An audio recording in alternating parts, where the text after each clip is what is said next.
Chers auditeurs, bonjour. Bonjour pour cette nouvelle édition de Santé au quotidien, l'émission qui parle santé à la radio.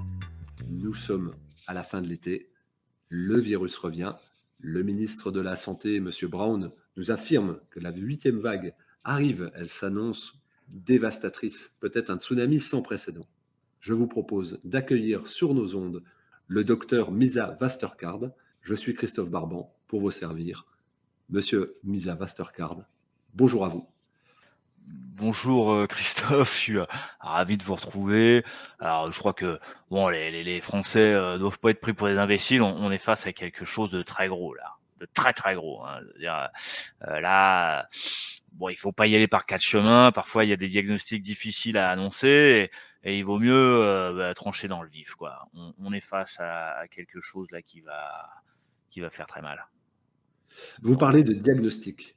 Vous êtes médecin, là vous parlez de diagnostic social. Qu'est-ce qui vous effraie le plus aujourd'hui? On a du scepticisme, il y a des gens qui prennent à la légère le fait d'avoir le Covid. Oui, oui, tout à fait, vous avez raison. On est face à une 8e vague. Alors, c'est comme si les gens commençaient à s'habituer. Je crois qu'il faut pas s'habituer du tout. On a vu monter petit à petit des discours complotistes, rassuristes, anti-vax. Ça me paraît mais vraiment complètement inconséquent, irresponsable. Je dirais même qu'en fait, c'est criminel. C'est criminel. Et donc des gens qui se prétendent prix Nobel de médecine, bon, voilà, heureusement il est mort, des gens qui se prétendent réanimateurs, généticiens, enfin voilà, vous voyez de qui je parle, je veux dire, enfin, des Peter McCullough, des Christian Perron, des Didier Raoult, tous ces gens-là, Toute la sphère sont au des final, pitres, sont des pitres, voilà. la sphère rassuriste, hein, moi je dirais même la sphère anti-vax d'ailleurs, les anti-vax qui ont fait un grand tour de force à Toulouse, puisqu'ils auraient réussi à afficher pas moins de 9 4 par 3, complètement fou, irresponsable. Vous avez parlé de criminels. Moi, j'affirme, je sors de mon rôle de journaliste pour reprendre mon étiquette d'éditorialiste. Ces gens-là sont criminels. Le préfet, l'État sont en train de légiférer pour les interdire. Est-ce que quand même, vous pensez que ça a pu semer le doute dans la tête de certaines brebis égarées? Je ne parle pas évidemment que des gens d'extrême droite, des survivalistes, voilà, des covidiosceptiques, mais est-ce que vous pensez que ça a pu toucher le cœur des familles? Ah écoutez, je crois que vraiment il faut remettre les étiquettes comme elles doivent être mises. Tous ces gens qui sont complotistes, anti-vax, anti-science, qui sont homophobes, complotistes, antisémites, pro-Poutine, ça suffit. Ça suffit. Je crois qu'il y a un moment, il faut vraiment remettre de l'ordre. Ce qui compte, c'est que notre société file au pas. Et là, je suis très content que le préfet ait répondu à notre appel, hein. Je suis très content que le ministère de l'Intérieur ait répondu à notre appel. Je suis très content que le président de la communauté de communes ait entendu ce qu'on lui avait dit, c'est-à-dire ces informations mises sur des affiches privées, hein, sur le domaine privé, ayant donné lieu à des contrats commerciaux tout à fait standards. Je crois c'est la phrase de trop. Voilà, c'est la phrase de trop. Quand vous dites le vaccin donne un effet cardiovasculaire toutes les 100 injections, bon, c'est insupportable. C'est insupportable d'entendre ça. Il Et faut puisque bien tu, c'est- comprendre, il faut masquer cette information. Il faut pas qu'elle transpire. Il faut pas que les Français puissent être au courant. On cherche à leur faire peur, alors qu'il y a une 8e vague dévastatrice et mortelle qui arrive. Eh ben, il y a des complotistes qui cherchent à effrayer tout le monde, et à saper la confiance du public. Non, il faut avoir peur des bonnes choses, pas des mauvaises choses. Vous comprenez? Faut que je, la peur soit au bon endroit. je crois que c'est clair, et vous vous adressez évidemment à un média qui utilise ce levier, donc on n'a pas de problème avec ça, mais comme vous l'avez dit, la peur est un outil, mais nous l'utilisons. Quand je dis nous, c'est évidemment le travail que nous menons de concert pour la vérité. Je rappelle que d'ailleurs, je suis spécialiste du doute et de la zététique. Donc, je sais manipuler ces éléments de langage. Et je vois bien qu'il y a un problème en ce moment. Ce discours rassuriste qui n'est absolument pas basé sur la science, car je le rappelle, ce traitement, cette injection nous protège à 95% de manière sûre et efficace. Le vaccin est sûr et efficace. Voilà. C'est Je crois clair. qu'il y a des choses, Je pense que tout le monde l'a compris. voilà, il Et faut les d'où le répéter fait, comme des mantras. Il y a pas besoin de réfléchir. Vous pensez vaccin, vous pensez sûr et efficace. Voilà. Alors, vous me suivez, je recommence. Vous pensez vaccin, vous pensez sûr et efficace. Voilà et ben voilà, vous y êtes. Ça y est, vous avez Ah compris ce que c'est ben, que la science. C'est ça moi, la science. vous prêchez un convaincu. D'ailleurs, nous recevions avant-hier votre confrère Yves Durand, vice-président du Conseil national de Territoire Progrès. Il était passé chez CNews et donc nous l'avons repris comme d'autres médias l'ont repris parce que quand même, quand on a cette posture-là de vice-président du Conseil national de Territoire Progrès, on peut se permettre de faire comme il l'a fait, d'appeler à une 4e dose. Et lui, il a salué, à juste titre, le génie scientifique qui a proposé ces injections en un temps record. Il y a encore des sceptiques qui se disent, C'est mais finalement, les formes ne sont pas si graves, on pourrait se priver d'une 4e dose. Et quand j'entends ça, évidemment, je fulmine, je tente de rester avec mon devoir de réserve.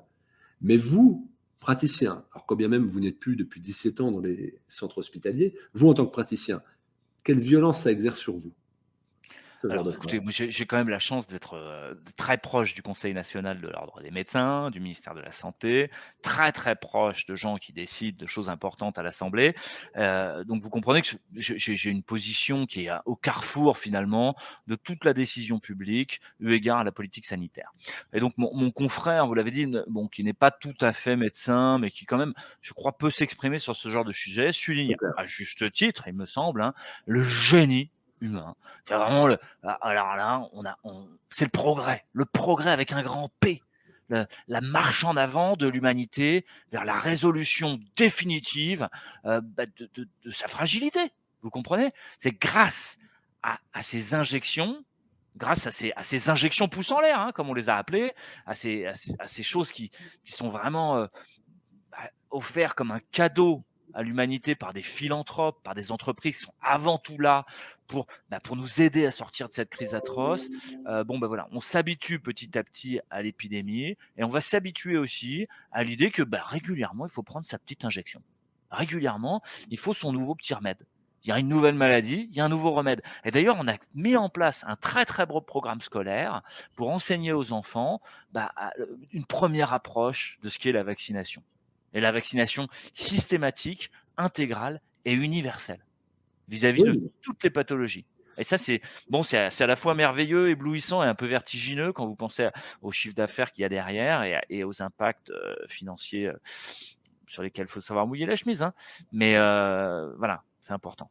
moi je pense que ce qui est surtout important, c'est que là, on nous explique clairement, parce que dans les rassuristes que vous citiez, une certaine généticienne, un certain professeur, un certain anesthésiste réanimateur, eux nous parlent parfois d'immunité naturelle, d'immunité acquise. Alors ça, ce sont vraiment des choses, moi je ne suis pas scientifique, mais comme je vous l'ai dit, je suis spécialiste du doute et de la zététique, donc ça me fait doucement rire, ce genre de choses. Et je pense que là, votre argumentaire que vous venez de faire, il est clair. Là, il est destructeur pour ces gens-là qui nous parlent de choses qui sont encore à prouver de loin. J'aimerais qu'on fasse un petit peu de publicité pour notre émission à venir, où nous allons parler tous les deux, encore une fois, de manière libre, ouverte et éclairée, et j'espère éclairante, de la vaccination chez les jeunes enfants. Donc on va se retrouver tous les deux pour parler pendant 30 minutes de cette nécessité, je disais, de manière impérieuse, à vacciner les plus petits dès la rentrée, parce que je crois que c'est clair, vous l'avez dit, la 8e vague arrive, c'est un tsunami, c'est dévastateur. En face de nous, il y a des gens qui sont, on dirait sceptiques, moi je dirais ce sont des criminels de la pensée. Eh bien, on va pouvoir prendre le temps, tous les deux, tranquillement, de parler de la vaccination des enfants. Est-ce que vous êtes enthousiaste à l'idée de pouvoir proposer au public enfin des informations libres et éclairées sur le sujet? Alors, je crois que c'est vraiment très important et je vous remercie énormément de m'inviter. Il faut parler aux gens parce que il faut couvrir le bruit de fond de tous ces gens nébuleux, dans des sphères périphériques, mal évaluées, de la complosphère, on pourrait l'appeler. Donc on a le problème que ces gens-là font du bruit malgré tout, quoi. Que malgré toutes les entraves qu'on leur met, malgré toutes les emmerdes juridiques, financières, fiscales qu'on peut essayer de leur coller sur le dos, ils cherchent à faire valoir leur voix, quoi. Et ça, c'est insupportable en démocratie. Je crois que les choses doivent être claires et posées une fois pour toutes. En démocratie, on ne doit pas laisser n'importe qui s'exprimer sur n'importe quoi. Au nom de la Il faut liberté. des gens. Ouais, voilà, au nom d'une valeur un peu surannée qui serait la liberté. Oui. Moi, je défends la liberté. Je défends la liberté que les Oui, mais parents la vraie. vaccinent leurs enfants, la vraie, qui est la liberté face au virus. C'est-à-dire rester en liberté face au danger que représente la vie sur terre. Et ça, pour rester en liberté, eh ben, il faut accepter des contraintes. Vous comprenez? C'est-à-dire que, la loi Je qu'on suis s'impose convaincu. est liberté. Et ça, on s'impose tous une loi, c'est de protéger notre progéniture. Que nos enfants soient les premiers sur la liste qui partira, en voyage vers un monde plus beau, vous comprenez? Et ce monde plus beau, c'est à nous de le bâtir. Et ce monde plus beau, je crois qu'il y a des éoliennes, je crois qu'il y a des centrales nucléaires, je crois qu'il y a il y a il y a il y a il y a il y a du progrès technique, il y a des vaccinations et on a plus peur enfin. Enfin, on a peur tout le temps plutôt. On va en parler pendant une demi-heure où on va essayer de donner des arguments les plus fallacieux les plus factuels possibles, pour que les gens soient au courant. Et surtout, on va essayer de leur dire tous les la vérité qu'on peut leur dire sur le sujet. Voilà. Et c'est une exploration presque psychanalytique et psychologique. C'est-à-dire que dans tout ce qu'on va dire, il va bien falloir comprendre entre les lignes, hein. Il va falloir que les Français lisent entre les lignes. Nous sommes en guerre. Nous sommes en guerre Je crois que c'est clair. contre tout ce qui nuirait à nos intérêts. Voilà. Les choses sont posées. J'espère que là, cette phrase, elle va résonner longtemps et vibrer à l'intérieur des corps de chacun pour qu'ils comprennent que l'injection, de toute manière, on ne pourra pas y échapper. Voilà. Et ça, c'est des arguments scientifiques. Voilà. Je pense que c'est surtout scientifique, imparable, profondément humain.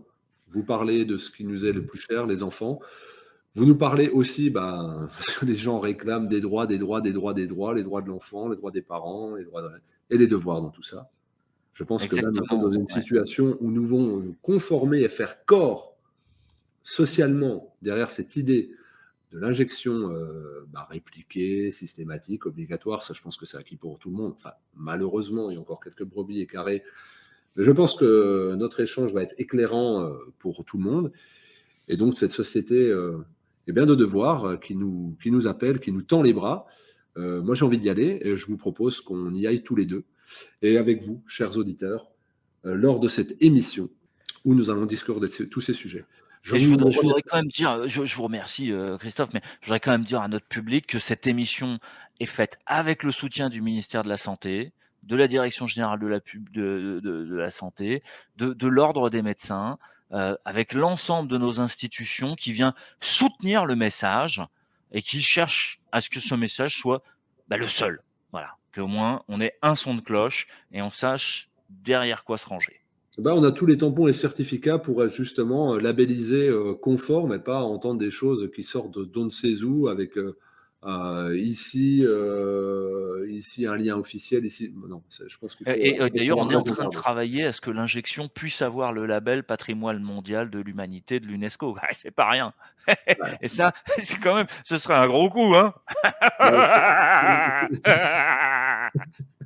il me tarde de cet échange. J'espère que, chers auditeurs, vous aussi, il vous tarde cette émission. Vous allez en apprendre beaucoup, vous allez être surpris et vous pourrez transmettre à vos amis ces informations. Encore, c'est surtout, j'ai envie de dire, aux parents qui pourraient se dire ouais, le Covid, ça touche pas les enfants, qu'on les laisse tranquilles.